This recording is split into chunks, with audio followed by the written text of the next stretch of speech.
Greetings YouTube, Captain Machine here back for another short, and just thought I wanted to get something down in regards to the latest news. I'm sure that everyone by now has already heard that Disney has bought the rights to Lucasfilms, which in turn gives them Skywalker Sound, I think it's Industrial Light and Magic, Indiana Jones, and most importantly the Star Wars franchise. And the creative control that goes along with that. George Lucas has been quoted as saying he's going to make a ton of money off this, which is true. I think half of it is actual cash, and half of it is stock options for Disney. And I'm of two minds about this. I think that there is some good that can come out of this and some bad that can come out of this. And my biggest problem with Star Wars has always been the fact is that the prequels killed it for me. They really did. And get this, I grew up in a house. Well, I didn't grow up in a house, sorry. No, I lived in a house, sorry, for the best part of 4 years with some flatmates. And we lived and breathed Star Wars. We watched the we watched the original trilogy over and over and over again. We played the role-playing game, we played the card game, we played everything to do with that. We played Galaxies when it first came out, we played Jedi Academy to death, Dark Forces to death. You know, all those films played constantly. So we loved Star Wars, we loved the expanded universe, we had tons of books on it, tons of novels. And then the prequels came out, and at first it was like, yeah, the prequels are coming out, this is kind of exciting. You know, we're going to get to learn some more stuff about the Star Wars universe. And then, with each subsequent film that came out, it became more and more disappointing. Well, actually, yeah. I mean, the fundamental point is that George Lucas had full creative control of the prequels and is not a good filmmaker. The only reason why the original trilogy came out anywhere near good is because he had some really good producers, really good people around him that would shoot down bad ideas. So, granted, he was the idea man, more or less, for the originals, but a lot of his ideas were terrible and people pointed it out to him, or unworkable, or things like that. So, without that limiting control, and he got none of that from the original trilogy, sorry, from the prequel trilogy. When he filmed it, he had to basically fill the room with yes men. Everyone, in my honest opinion, was a little bit too terrified to say anything to him in terms of like, actually, Luke, George, that's a really, really bad idea, for fear of getting fired. Had that been the case, when he handed his first draft for The Phantom Menace, and they looked at one, why is it about Anakin Skywalker? Or why is Anakin Skywalker a kid in this? Why is Padme like practically a grown woman in this, despite the fact that we know they're going to get together later on? So basically the Padme actor is going to stay the same, but the Anakin Skywalker is going to go for a radical character change. You know, this is the sort of stuff that should have been stamped out then and there. And then, effing midichlorians. What was he thinking when he wrote that? And most importantly, what was everyone thinking when they filmed that? Because I know that actors are dicks sometimes about this sort of stuff, and they can say, well, why would my character say that? You know, and we all think that's a stereotype, but no, it's actually true. That does happen. Actors do walk up to directors and writers and say, look, this does not suit the character well. You know, we should change this. And this is a common occurrence in Hollywood. The fact that nobody sat George Lucas down and said, what the fuck are midichlorians? Tells me how much of a stranglehold he had on that film. So, on to the news at hand. Like I say, Disney for $4 billion has bought the Star Wars effectively, but they've also bought Lucasfilms as well, which helps them with other filming projects they may want to do in the future. Because, as we all know, Disney's film production abilities are not really there.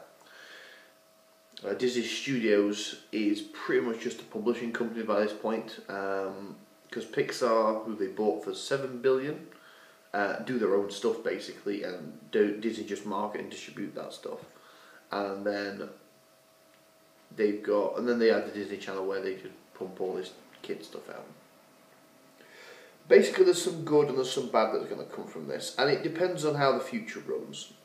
First, we'll start with the bad.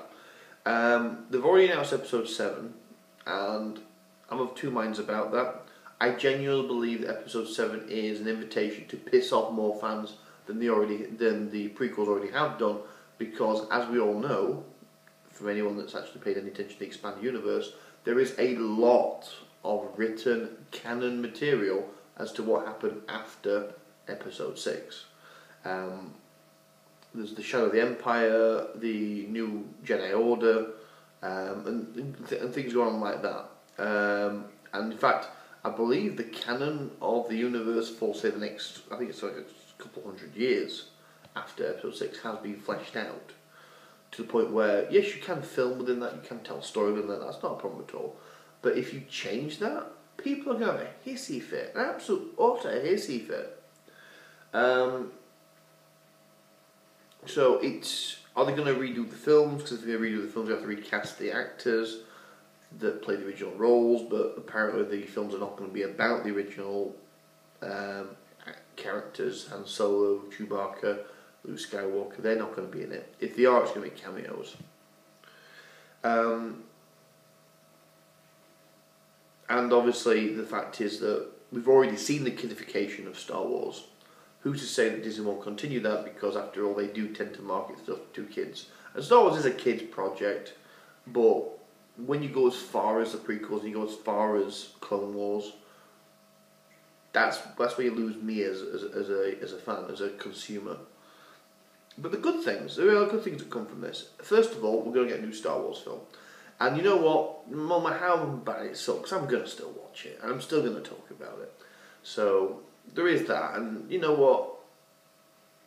Maybe if we get some good guys on it, like, say, Joss Whedon or Kevin Smith or J. Abrams or something like that, or some other guy who's qualified for the job to direct or write or whatever, a good script for it, a good story to be told, then yeah, it could be really good. And I hope that in the future we're going to have a situation whereby we're going to have some really good films out of it. That's my hope anyway. Hope number 2 is there is now a much greater hope for what everyone's been asking for the past 10, 15 years, which is we would like the original trilogy in its original format released in DVD or Blu-ray.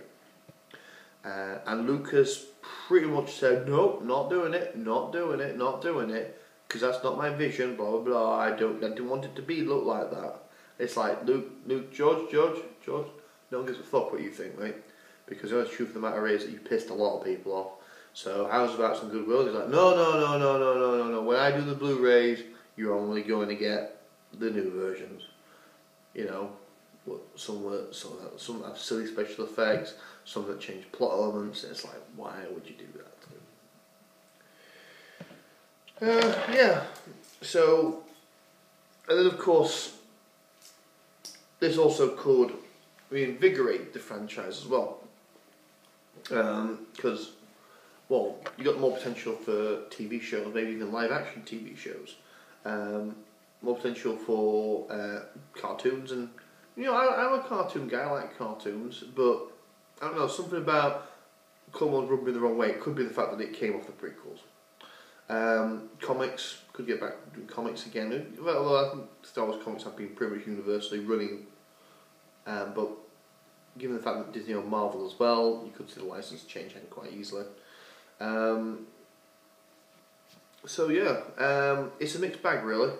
I'm secretly hoping that episode 7, or quietly hoping, not secretly hoping because I'm putting on the internet, I'm quietly hoping episode 7 is going to be good, because that would basically restore my faith in the franchise. If it isn't, it might kill it, and that is the danger that that is a dangerous game Disney are playing, because they want to crank this out by 2015, which is 3 years, which is in Hollywood time, but not a lot of time to start treatment, pre-production, blah blah blah. You can do it, but there's no guarantee what you're going to get at the end of it is going to be good. Get Rodriguez on the project. He'll crank it out in two. That man films really fast. But either way, thanks for your time, guys. Goodbye.